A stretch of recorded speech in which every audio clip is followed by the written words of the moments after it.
아침에 다시 성전으로 들어오시니 백성이 다 나오는지라 앉으사 그들을 가르치시더니 서기관들과 바리새인들이 음행 중에 잡힌 여자를 끌고 와서 가운데 세우고 예수께 말하되 선생이여 이 여자가 간음하다가 현장에서 잡혔나이다. 모세는 율법에 이러한 여자를 돌로 치라 명하였거니와 선생은 어떻게 말하겠나이까? 그들이 이렇게 말함은 고발할 조건을 얻고자 하여 예수를 시험함이러라. 예수께서 몸을 굽히사 손가락으로 땅에 쓰시니 그들이 묻기를 맞이 아니하는지라. 이에 일어나 이르시되 너희 중에 죄 없는 자가 먼저 돌로 치라 하시고 다시 몸을 굽혀 손가락으로 땅에 쓰시니 그들이 이 말씀을 듣고 양심의 가책을 느껴 어른으로 시작하여 젊은이까지 하나씩 나가고 오직 예수와 그 가운데 섰는 여자만 남았더라. 예수께서 일어나사 여자 외에 아무도 없는 것을 보시고 이르시되 여자여 너를 고발하던 그들이 어디 있느냐? 너를 정죄한 자가 없느냐?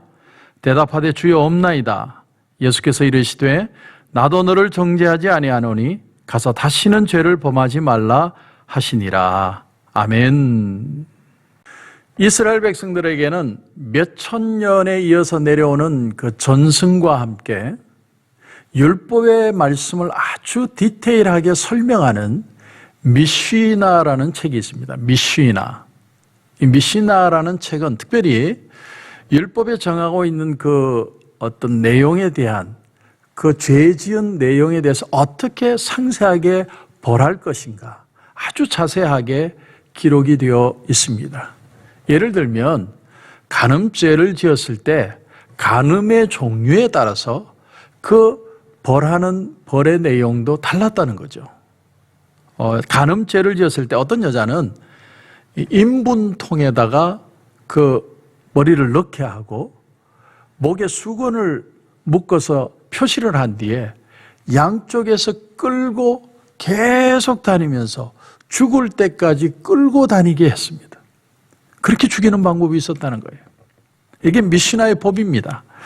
또 한 가지는 오늘 성경에 기록된 대로 간음한 여인을 아이들부터 어른까지 다 동네 사람들이 나와서 돌을 던져서 그 여자를 쳐서 돌무더기가 돼서 죽게 하는, 그래서 아주 반면교사가 되게 해서 다시는 그 죄를 짓지 못하도록 철저하게 징벌하는 방법이 있었습니다.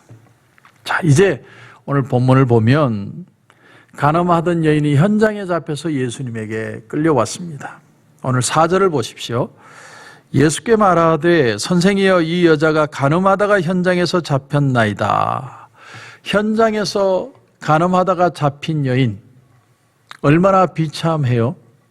여러분, 옷은 다 찢어지고 머리채는 산발을 해서 머리채가 끌려가지고 끌려온 여인을 여러분 한번 상상해 보십시오. 사람이 죽는 것보다 더 고통스러운 게 뭐냐면 내 치부가 드러나는 거죠. 내 치부가 드러나서 많은 사람들이 나에 대해서 비방하고 욕하는 것이 가장 힘든 거예요. 근데 이 여인은 그 고통을 한 몸으로 지금 받고 있습니다. 자, 5절 6절도 보십시오. 모세는 율법에 이러한 여자를 돌로 치라 명하였거니와 선생은 어떻게 말하겠나이까? 그들이 이렇게 말하면 고발할 조건을 얻고자 하여 예수를 시험함이러라. 예수께서 몸을 굽히사 손가락으로 땅에 쓰시니. 예수님은 당시에 죄인의 친구라는 별명이 있었습니다. 예수님은 자비와 긍휼이 많으셔서 많은 사람들의 친구가 되어주신다. 그 소문 때문에 많은 사람들이 예수님을 따라다닌 겁니다. 그런데 또 한편으론 그것이 올무가 되어 그것을 통해서 예수님을 잡으려고 하는 사람들이 있었다는 것이죠. 여러분, 이런 걸 보면 오늘 이 시대는요, 이용하는 시대입니다. 이용하는 시대.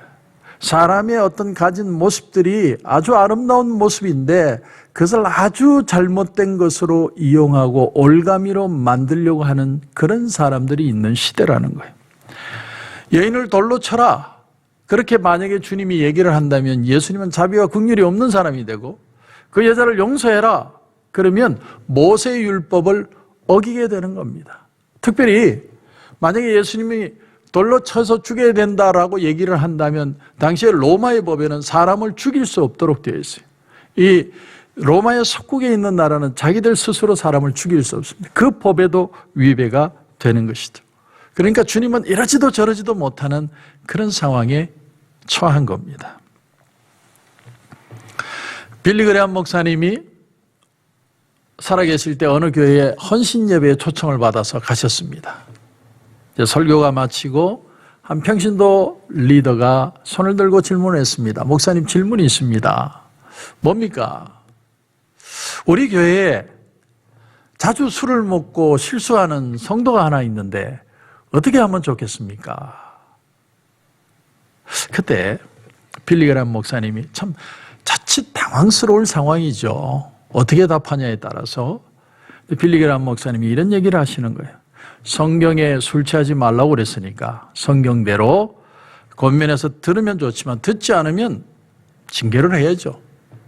그런데 또한 성경에 성령 충만함을 받으라고 얘기도 되어 있으니까 성령 충만하지 않은 사람들도 같이 징계를 해야 될 겁니다. 그래서 그 교회의 문제가 해결이 되었다는 겁니다. 우리가 사람을 징계하고 사람을 비판하지만 우리는 우리의 모습을 보지 못하고 사랑의 마음으로 받아들이지 못하는 부분들을 꼬집는 얘기라고 생각이 됩니다. 그런데 오늘 본문의 6절 하반절에 보니까 예수께서 몸을 굽히사 손가락으로 땅에 쓰시니, 예수님이 어떤 글을 쓰셨을까? 여러 가지 내용이 있죠. 그냥 예수님이 아무 생각 없이 끄적끄적거리셨을 것이다. 혹은 그 사람들의 죄를 다 낱낱이 적었을 것이다. 혹은 그 자리에 있는 사람들 이름을 다 적었을 것이다. 별의별 상상과 내용들이 다 있지만 한 가지 중요한 사실이 뭐냐면 그 적은 내용보다 더 중요한 내용은 예수님이 그 글을 적으심으로 그들이 하는 행동을 잠시라도 멈추게 하셨다는 거예요. 잠시 동안 그들의 분노를 멈추는 시간을 벌으셨다는 거예요. 여러분 한번 생각해 보십시오. 사람이 왜 실수합니까? 그 몇 초를 못 참아 실수합니다. 한 번 침을 꿀떡 삼키면 넘어갈 수 있는 일인데 그걸 못 참아서 이 일이 일어나요. 모세는 젊은 시절에 그 애굽 사람의 분노한 걸 못 참아서 그냥 때려서 죽였습니다. 그 한 사람 죽인다고 무슨 독립이 되는 것도 아닌데 그 한 사람 죽임으로 자기는 도망자가 되어서 40년을 사람들을 피해 공황장애자가 됐어요. 한 방 그날 날린 게 인생을 40년의 시간을 버려버리게 만들었습니다. 우리가 어떤 일을 결정할 때, 아주 중요한 일을 결정할 때 내가 너무 흥분하고 너무 그 일에 집착하게 되면 그때는요, 우리가 조금 미루고 기도하면서 내 마음을 다스릴 필요가 있습니다. 한번 침을 꿀떡 삼키는 시간이 필요합니다. 욱하는 마음을 꿀떡 삼키고 기도할 수 있다면 우리는 많은 걸 참아낼 수 있고 넘어갈 수 있을 겁니다. 예수님이 땅에 글을 쓰신 것, 무엇보다 중요한 의미가 있다면 그것은 한 생명을 죽이는 이 일에 무엇보다도 시간을 좀 벌고 싶은 시간, 사람들이 분노로 악에 받쳐서 일을 저지르지 않도록 주님이 그 시간을 좀 벌도록 한 겁니다. 그리고 또 하나 생각한 것은 뭐냐면 옛날 그 당시에 글을 읽을 수 있는 사람들은 10명 중에 1명도 될까 말까 했다고 합니다. 그러니까 대부분의 사람들이 글을 못 읽는 거죠. 그러니까 예수님이 글을 적으면 누가 보겠어요? 글을 아는 사람이 보겠죠. 글을 아는 사람이 글을 읽도록 하는 계기가 된 거죠. 다시 말하면 그 글을 보고 생각할 수 있도록 만드는 계기가 되도록 하셨다는 겁니다. 그런데 7절, 8절 보십시오. 그들이 묻기를 맞이 아니하는지라, 무슨 말입니까? 계속 다그쳤다는 거예요. 계속 다그쳤. 여러분, 예수님이 지금 글을 적고 있는데 계속 왜 가만히 있느냐, 빨리 얘기해라, 뭐 하냐, 저 여자 죽일 거냐 말 거냐, 빨리 해라, 우리 시간 없다, 돌 들었다, 계속 다그쳤다는 거예요. 여러분, 성경에 이 말씀을 놓치면 안 됩니다. 다그쳤습니다. 그 순간에 주님이 뭐라고 그러세요? 너희 중에 죄 없는 자가 먼저 돌로 쳐라. 아마 주님이 땅에 글을 적었던 그 내용을 보았던 사람들이 먼저 마음에 찔림을 얻었을 것이 아닌가 생각을 합니다. 글을 적으시는 동안 사람들은 생각을 멈추고 행동을 멈추고 생각했을 것이고, 결정적으로 예수님의 이 말씀에 그들은 들고 있던 돌을 다 내려놓고 돌아갑니다. 어느 해 가을 한국의 모지방의 한 교도소에서 운동회가 열렸습니다. 그러니까 교도소 운동회예요. 20년 동안 아주 착실하게 복역한 모범수에게는 부모들이 참여할 수 있게 하는 그런 운동회가 벌어졌습니다. 교도소 안에서 벌어진 운동회지만 여느 시골의 초등학교 운동회처럼 너무나 시끌벅적하고 그들의 마음은 들떠 있었습니다. 이날의 하이라이트는 부모님을 등에 업고 돌아서 효도 관광 달리기 대회를 해서 한 바퀴를 돌아 들어오는 경기였습니다. 그런데 마지막 그 순서가 되었을 때 그 시끌벅적하던 그 모든 운동의 분위기가 숙연해졌습니다. 왜냐하면 푸른 수의복을 입고 있는, 푸른 수의를 입고 있는 그 아들 등에 업히려는 부모들이 그 아들의 등을 보는 순간 그 아들의 등이 너무나도 여유 있는 그 모습에 차마 그 등에 업힐 수가 없었어요. 그 순간 모든 사람들이 숙연해 있었던 겁니다. 진행하던 교도관이 빨리 진행하기 위해서 빨리 재촉합니다. 그리고는 출발 신호를 했습니다.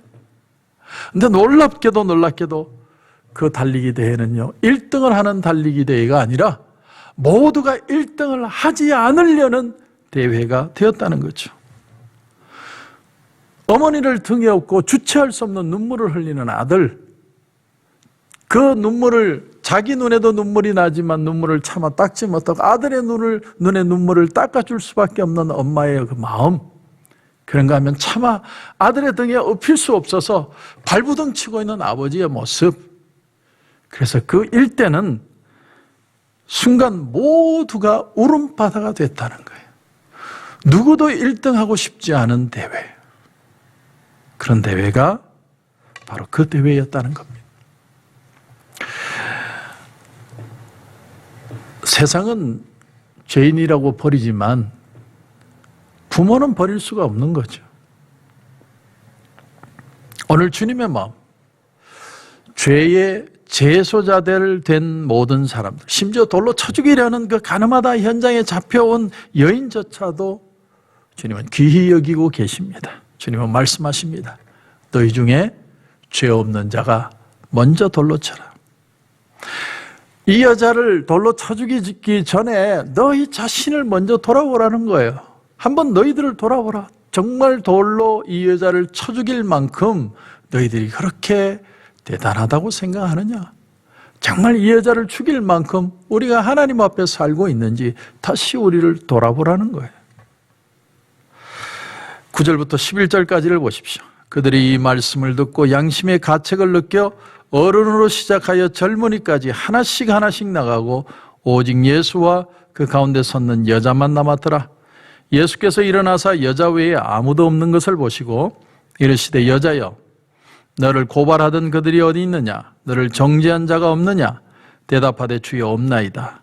예수께서 이르시되 나도 너를 정죄하지 아니하노니 가서 다시는 죄를 범하지 말라. 여러분, 이게 바로 복음입니다. 죄 없는 자가 먼저 돌로 치라는 거예요. 여러분, 죄 없는 자가 돌로 친다면 누가 쳐야 됩니까? 예수님이 쳐야 되죠. 근데 그 죄 없는 예수님이 여자를 돌로 치는 게 아니라 여자와 똑같은 입장으로 내려오셔서 그 여자를 용서하고 있는 거예요.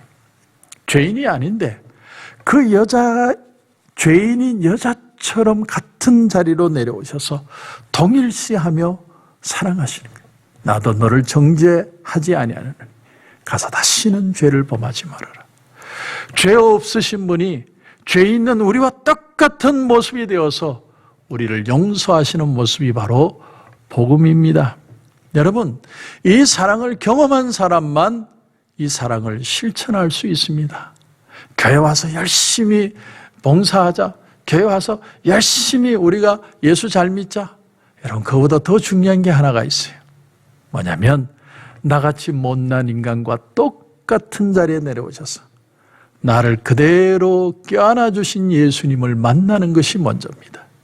그 주님을 만나야 그 주님의 사랑을 실천할 수 있습니다. 그런 은혜가 오늘 이 아침에는 저와 여러분 가운데 풍성하시길 주님의 이름으로 축원합니다. 기도드리겠습니다. 하나님 은혜를 감사합니다. 오늘 이 아침에는 가늠하던 현장에서 잡혀온 여인에 대해서 우리가 생각해 보았습니다. 모든 사람들이 분노해서 그 여자를 죽이려고 했지만 그러나 자기 자신들을 돌아보는 계기가 되었고 그 여자와 같은 자리에 내려와서 마치 죄 없는 예수님이 죄 있는 여자와 같은 신분으로 내려와 용서하시는 모습을 통해 예수님이 누군지를 알게 하심을 감사합니다. 우리가 다시 복음으로 돌아가게 하시고 다시 복음의 눈이 뜨게 하시고 복음을 경험하게 하셔서 복음으로 승리하는 하루가 되게 하여 주시옵소서. 오늘도 기도하는 가운데 하나님 큰 은혜 주실 줄 믿고 예수님의 이름으로 기도드립니다. 아멘.